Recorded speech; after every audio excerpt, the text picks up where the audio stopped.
আমি আজকে বিকালবেলা একটা ভিডিও করার পরই দেখলাম দীপ্তিদি একটা ভিডিও করেছেন। প্রচণ্ড পরিমাণে কান্নাকাটি করছিলেন দীপ্তিদি, এবং তিনি আমাদের কাছে একটা বিশাল একটা আর্জেন্ট একটা ভিডিও রেখেছিলেন, যেখানে তিনি সীমাদির হাজবেন্ড অর্থাৎ শুভদার আপডেট দিচ্ছিলেন। শুভদাকে প্রথমে আমি যা শুনেছিলাম, মানে আমার সাথে সীমাদির মোটামুটি কালকের থেকে কন্ট্যাক্ট চলেছেই। আমি কালকে রাত্রের বেলায় 3:05 যেই সময় সীমাদি লাইভ করেছিল, আমি সেই সময় লাইভে সীমাদির আমি লাইভটাতে জয়েন করেছিলাম। যাই হোক, সেই সময় উনি বললেন যে হ্যাঁ উনি হাসপাতালে এসেছেন। তারপরেও ভোরবেলায় 5টার সময় সীমাদির সাথে কন্ট্যাক্ট করেছি, তখনও বললেন যে হ্যাঁ এখনো কোনো রকমের সেরকম কিছু মানে বেডের ব্যবস্থা সেইভাবে হয়নি। যাই হোক, ওনাকে রাখা হয়েছিল ফার্স্টে এমার্জেন্সিতে। তো তারপরে আমি দুপুরবেলায় 1:05-10 সময় সীমাদির সাথে আমি কথা বলেছি। সেই সময় সীমাদি বললেন যে হ্যাঁ এখন আইসিইউতে দিয়েছেন।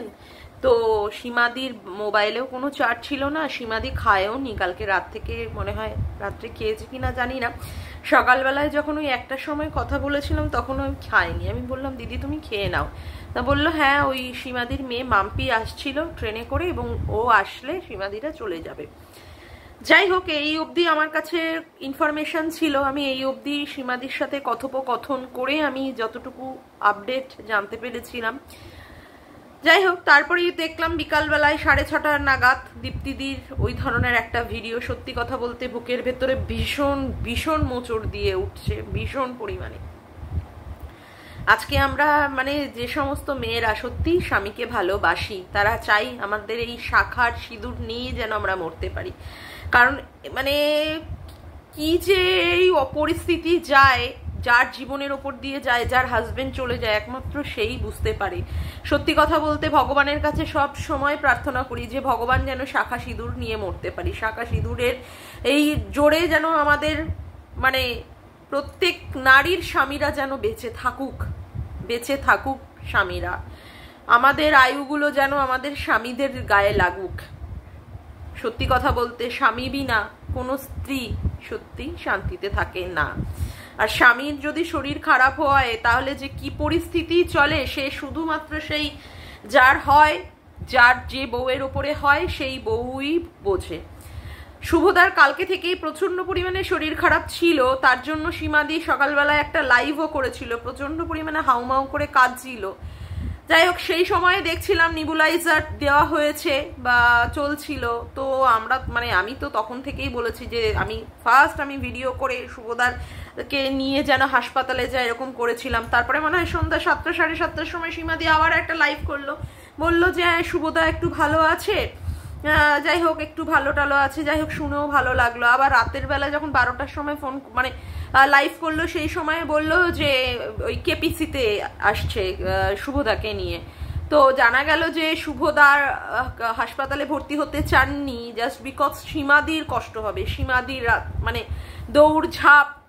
দৌড়াদৌড়ি, একবার বাড়ি একবার হাসপাতাল, তার জন্য। তো সীমাদি সেটাও বলছিল যে শুভদা সেইটা চিন্তা করে হাসপাতালে যেতে চায়নি। সত্যি কথা বলতে এটাই মনে হয় স্বামী কষ্ট বোঝে, মানে হাজবেন্ড কষ্ট বোঝে স্ত্রীর, এটাই তো স্বামী স্ত্রী।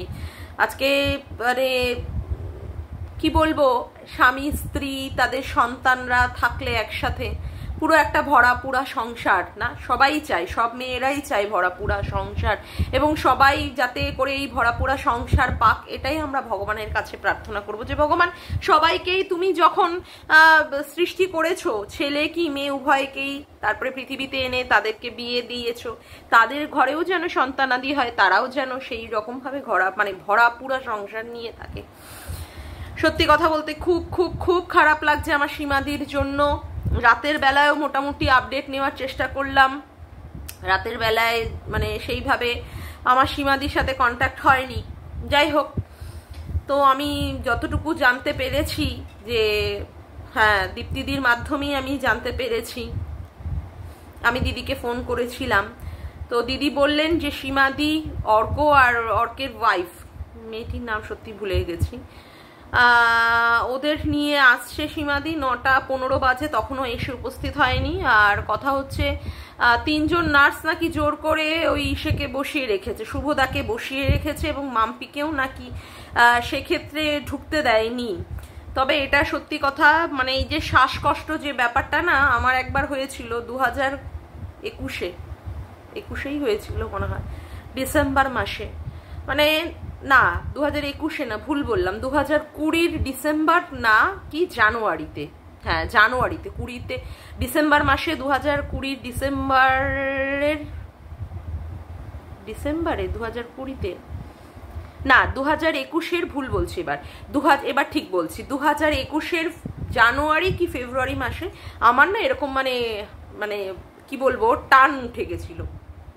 আমার এমনিতে অ্যালার্জির প্রবলেম আছে, যাই হোক সেই টানের ফলে মানে সে কি অবস্থা, হা করে করে বড় বড় করে নিঃশ্বাস নিচ্ছি, আর চোখ দিয়ে টপ টপ করে জল পড়ছে, কারণ নিঃশ্বাস নিতে পারছিলাম না। তো সাথে সাথে আমার বর মানে হসপিটালাইজড করে দিল। যাই হোক, তো সেখান থেকে আমাকে ওই অক্সিজেন দেওয়া হয়েছিল, তারপরে ওষুধপত্র, হ্যাঁ আমার ঠান্ডার প্রবলেম আছে, সেই সময় আমাকে মন্টিকপ দেওয়া হয়েছিল, তারপরে আরও অনেক অনেক ওষুধ অ্যান্টিবায়োটিক দেওয়া হয়েছিল, যাতে করে বুকের ভিতরেও আমার কিছু কাফ জমে গেছিল। ক্লেভাম মনে হয় দেওয়া হয়েছিল, ক্লেভাম 625 এরকম কিছু দেওয়া হয়েছিল, বাট আমার আর সত্যি রিকল করার মানে মনে পড়ছে না। কিন্তু আমাকে বলা হয়েছিল যে দীর্ঘদিন ধরে তুমি ওই মন্টিকপটা খাবে, তা আমি মন্টিকপটা খেতাম, তো অনেকটাই ভালো আছি। আর শুতে গেলেই খুব কষ্ট, মানে শুতে পারা যায় না যাদের এই শ্বাসকষ্ট থাকে, এটা আমি জানি, কারণ আমার নিজের সাথেই হয়েছিল।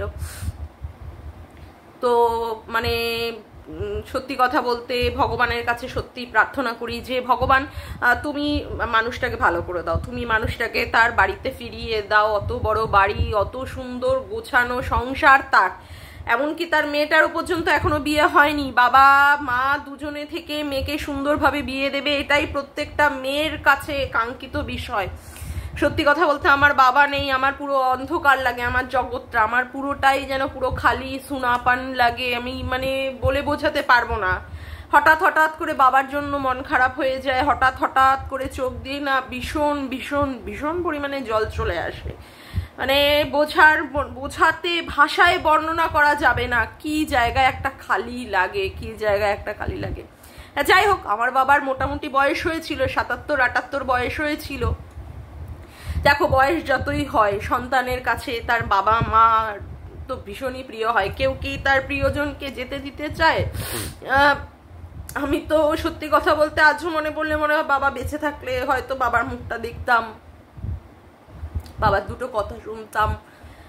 বাবা আমার খুব খেতে ভালোবাসতো, তো আমি মোটামুটি এখান থেকে শ্বশুরবাড়ি থেকেও কিছু কিছু রান্না করে নিয়ে যেতাম, ওখানে গিয়েও রান্না করতাম, বাবা ভীষণ পরিমাণে ভালোবাসতো খেতে। এই কথাগুলো মনে পড়ে, সেইগুলো মনে পড়লেই বুকটার মধ্যে খা খা করতে থাকে। আমি বুঝি যে মাম্পি অর্ক ওর বাবা আজকে হাসপাতালে ভর্তি, ওদের এরকম মানে ওর বাবার এরকম ক্রিটিক্যাল অবস্থা, ওদের মনের ওপর দিয়ে কি চলছে সত্যি কথা বলতে আমার 2022-এ যে কি গেছে আমি সেইগুলো না আমি ভীষণ মানে রিয়েলাইজ করি, সেইগুলোতে আমার ভীষণ কষ্ট হয়। কালকে আমিও সারা রাত ধরে ঘুমাইনি, আমিও মোটামুটি ভাবে মানে ভোরের বেলায় তখন ওই 5:30 পৌনে 6টা বাজে তখন ঘুমাতে গেছি। মানে কি যে খারাপ লাগছে এরকম ভাবে যে মানুষটার ঘরের মানুষ ঘরে ফিরে যাক। প্রত্যেককেই চাই, শত্রু হোক মিত্র হোক যাই হোক, যত ঝগড়া করি যত কিছু করি ভিডিওর মাধ্যমে, কিন্তু সবাই সুস্থ থাকুক, সবাই ভালো থাকুক। আর শুভদা বলে এরকম কোনো কথা নয়, এখানে আমরা যার সাথেই মনোমালিন্য হোক বা অঙ্ক হোক সবাইকেই চাইবো সবাই সুস্থ থাক। আগে আমরা মানুষ, আগে মানবিকতার খাতিরে আমাদের সেইটা ভাবতে হবে যে এখানে আমাদের সাথে কন্টেন্টের হয়তো লড়াই হচ্ছে বা দুটো গালাগালি দেওয়া হচ্ছে বা অমুক করা হচ্ছে, কিন্তু কখনোই চাইবো না কারোর কোনোদিন ক্ষতি হোক, কারোর কোনোদিন ক্ষতি হোক। ভগবানের কাছে সব সময় বলি যে ভগবান প্লিজ প্লিজ প্লিজ তুমি শুভদাকে ভালো করে দাও, শুভদাকে ভালো করে দাও। মানে আমি বুঝতে পারি যে সীমাদের ওপর দিয়ে কি চলছে বা ছেলে মেয়ে দুটোর ওপর দিয়ে কি চলছে,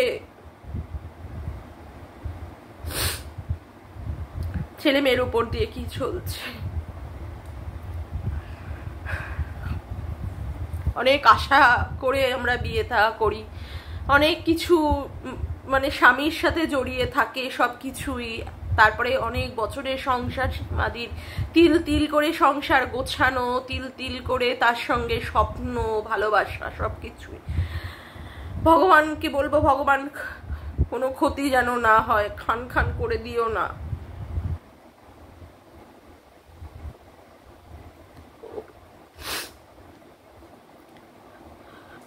যদিও ভেন্টিলেশনের দরকার হয়, ভেন্টিলেশন দিয়ে যেন মানুষটা আবার, ঘরের মানুষ ঘরে ফিরে যাক, ঘরের মানুষটা ঘরে ফিরে যাক। বাবা হারানোর জ্বালা যে কি জ্বালা, যে মেয়েরা বাবা হারিয়েছে শুধুমাত্র তারাই জানে বাবা কি।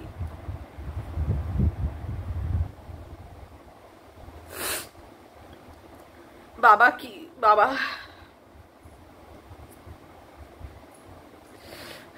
কতদিন বাবার গলার আওয়াজ শুনিনি, কতদিন বাবা আমার নাম ধরে ডাকেনি।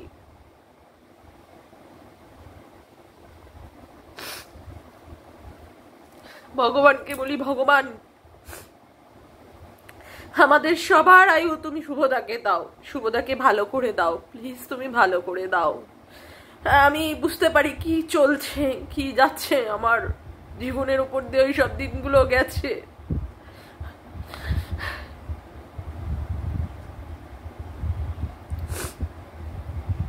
কি যেন গেছে আমার জীবনের উপর দিয়ে, আমি ভাবলেই আমার সত্যি আমার কাপ কেঁপে ওঠে, আমার কেঁপে ওঠে, সারা শরীর কেঁপে ওঠে। কারোর সঙ্গে এরকম হচ্ছে শুনলে আমার সারা শরীর কেঁপে ওঠে। কেন কেন এরকম হয় আমি জানি না। ভগবানকে বলবো, ভগবান ভালো করে দাও, তুমি ছাড়া আর কেউ নেই জগৎ সংসারে, তুমি ছাড়া কেউ নেই, কেউ নেই। আর আমি সুতপাকে বলবো যে সুতপা, দিনের শেষে তুমিও মানুষ, কর্মফল আমরা প্রতিনিয়ত, জানো তো, প্রত্যেকটা পদক্ষেপে পা ফেলতে ফেলতে না, প্রত্যেকটা পদক্ষেপে পা ফেলতে ফেলতে আমরা ভুল করি, প্রত্যেকটা পদক্ষেপে ভুল করে তার যে কি শাস্তি পাই সেটা তো মানে আমাদের জীবনের সাথে, তোমার আমার সাথে প্রচন্ড পরিমাণে জড়িয়ে রয়েছে না, তোমার আমার সঙ্গে প্রচন্ড পরিমাণে জড়িয়ে রয়েছে। কর্মফল তো আমাদেরও খারাপ বলো, তার জন্য তো আমাদের এখনো পর্যন্ত সন্তান হয়নি, মা ডাকটা শুনিনি। প্লিজ আজকের দিনে আর সীমাদিকে কর্মফল বা অমুক তমুক বলে তুমি ওকে আর হার্ট করো না, ওর স্বামীটার সুস্থতা কামনা করো। ও কি বলেছে, ও কি না করেছে, ও লাইভে এই কথা বলেছে, ওই কথা বলেছে তোমাকে, আজকের দিনটার জন্য ওকে ছেড়ে দাও প্লিজ। আজকের দিনে ওকে এইভাবে বলো না, বলো না। আবার কন্টেন্টের খাতিরে আবার চুলোচুলি করো, আবার চুলোচুলি করো, কিন্তু ওর আজকে মহাবিপদ, সীমাদের মহাবিপদ, মানে মহাবিপদ। শত্রু মিত্র সবাই তোমরা প্রার্থনা করো, সবাই প্রার্থনা করো। সুতপা এইরকম ভাবে বলো না, এইরকম ভাবে বলো না। কার কখন কি পরিস্থিতি আসেন সত্যি আমরা জানি না, সত্যি আমরা জানি না। তোমার পরিস্থিতি কখন খারাপ হয়ে যাবে, আমার পরিস্থিতি কখন খারাপ হয়ে যাবে আমরা জানি না। সুতরাং সীমাদির কর্মফল বা অমুক তমুক বলে এইভাবে কথাবার্তা বলে ভগবানের রোষের কাছে পড়ো না। ভগবান কখন কার দিক থেকে মুখ ফিরিয়ে নেবে আমরা জানি না। যতই তুমি ননির সেবা দাও, যতই তুমি লোকনাথ বাবার পুজো করো, কিন্তু জানো কি, আমরা প্রত্যেক সময় আমাদের অলক্ষ্যেই আমরা পাপ করে যাচ্ছি, এবং সেই পাপের ফল তো তুমি আমি সত্যি পাচ্ছি, তাই না? আজকে সীমাদির ছেলে বিয়ে করেছে, অমুক করেছে, তমুক করেছে, থাক না, আজকের দিনটার জন্য নয় ছেড়ে দাও। আজকে সীমাদির এই পরিস্থিতি, হাউমাউ করে কাঁদছে মহিলাটা, খাচ্ছে না, খেতে পাচ্ছে না। একবার সেই হাসপাতাল থেকে দুপুরবেলায় দৌড়ে বাড়ি গেছে কৃষ্ণনগরে, আবার ওখান থেকে খবর শুনেছে, খারাপ খবর, ক্রিটিক্যাল পরিস্থিতি, আবার মহিলাটা দৌড়াতে দৌড়াতে আসছে। আজকের দিনেও তোমার কি ওকে নিয়ে এরকম কন্ট্রোভার্সি না করলে হতো না? না করলে কি হতো না? আমরা তো সবাই বউ, আমরা তো সবাই সবাই মানে এও স্ত্রী। তুমি চাও না সীমাদি যাতে করে সারা জীবন এইরকম ভাবে শাখা সিঁদুর নিয়ে যাতে করে মরতে পারে? কেন আজকে এইরকম ভাবে ওকে নিয়ে কাটাছেড়া করছো? কেন? কর্মফলের দোহাই দিয়ে কথা বলো না। আজকে কার কর্মফলে তো মানে কি হচ্ছে? তোমার কর্মফলে আজকে তুমি কোথায় আছো? তোমাকে লোকে এত এত এত এত মানে নিয়ে কন্ট্রোভার্সি করছে, মানে আমার দেখে সত্যি বাজে লাগছে, আমার দেখে বাজে লাগছে। রোজ তোমাকে নিয়ে হাজার হাজার ভিডিও নামছে। তো সুতরাং আজকের দিনটা তোমার উচিত ছিল না সীমাদিকে এইভাবে বলা। সত্যি ভীষণ বাজে লাগছে। ছি, মানে ছি থেকে আমার সত্যি বলার আর ভাষা নেই। ধিক্কার জানাই তোমার মন মানসিকতা, তোমার রুচিকে। তোমার ওখানে কিছু কিছু আমি দেখলাম ভিউয়ার্সরাও পর্যন্ত তোমাকে সাপোর্ট করেছে। এই ভিউয়ারদের জন্যই না তুমি কেস খেয়েছো। MSLদের এগেনস্টে এত এত এত তীব্রভাবে কটাক্ষ করেছো না, তার জন্যই আজকে কেস খেয়েছো। টাকাটা কিন্তু তোমার যাচ্ছে, হয়রানিটা তোমার হচ্ছে। এই সমস্ত ভিউয়ার্সরা কিন্তু তোমাকে কিচ্ছু করছে না। আজকে মানসিক দিকে অশান্তি বলো, অমুক বলো, তমুক বলো, তোমার হচ্ছে। সুতরাং মাথার মধ্যে বুদ্ধি নিয়ে কাজ করো, এইভাবে কথা বলো না। আর আমি সবাইকে বলবো, প্লিজ, শত্রু মিত্র নির্বিশেষে সবাই প্লিজ শুভদার আরোগ্য কামনা করো। শুভদা ভালো হয়ে বাড়ি ফিরে যাক, ঘরের লোক তাদের প্রিয় মানুষের কাছে ফিরে যাক, এটাই আমরা বলতে পারি। আমি তো অল টাইম প্রার্থনা করছি। যাক, আজকের মতো ভিডিওটা আমি এখানেই শেষ করলাম।